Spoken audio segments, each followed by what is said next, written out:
How's it going, everybody? Welcome to the channel. I want to do something a little bit different this time, and I want to start the video off by painting a picture, you could say, trying to tell a story.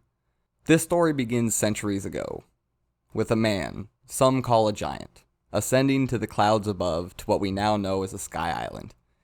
Peering over the edge of these clouds, the sun shining brighter than he had ever seen behind him, his image imprinted on the clouds themselves. But this man did not ascend to the clouds to stay up there, to become a god. No, he did it only to fall back down. But as he fell, he was not greeted with blue ocean, blue sea, only red rock, and a magnificent, towering white castle.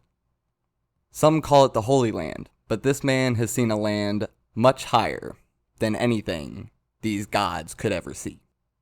When arriving on this red rock, with his overwhelming power and will to never stand down and always get back up, this man brought joy to not only the sky itself, but all of the slaves kept in this towering castle, held underfoot by the gods themselves that day. And while this man may have won the battle, we all know he had lost the war.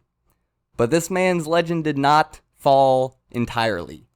Merely it had transformed, centuries later, into the legend of a god itself, the sun god Nika, freer of the slaves, bringer of joy, originally known as Joyboy.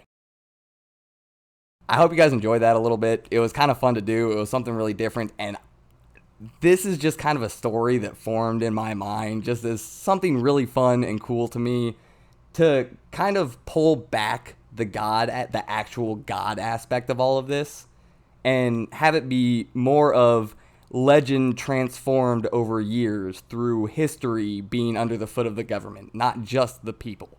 Word itself being outlawed, truth being lost, but transforming through the will of the people, not wanting to let go of the past, not wanting to let go of what they once had, not wanting to let go of the freedom and joy that had been brought to them previously. I think this idea is so much fun, I had to do some kind of video on it. I don't know if this being made into a theory could hold water perfectly, because I know there are a lot of mentions, a lot of little things dotted throughout the story that can be rolled into this whole sun god thing. Even a sun god had been mentioned before in the story. There's a lot of things that really have to connect to make an airtight theory for all of this. So I don't know if this fits that category, but it was too much fun. Let me know your thoughts down in the comments below. Do you think this is even possible, or the foothold of a theory that could hold any water? I'm not really sure. I would kind of like it to be, because like I said, I have a ton of fun with this idea. This sounds just hype to me. I mean, Joyboy, his name being lost to history almost entirely. Yes, there are people who know of the name Joyboy, but being transformed into a god of the sun itself through legend, through his actual actions in the past being misinterpreted as that of a god. Think about it. Who could descend upon the gods themselves and free the slaves besides another god? That's the only person who could do something like this, especially in the eyes of people. I mean, think about that. Think about it. The celestial dragons, they are the gods of this world, dare not breathe the same air as mere mortals. Who could descend upon them from on high, bringing righteous retribution to the people kept under their foot? That would have to be some kind of god. It would have to.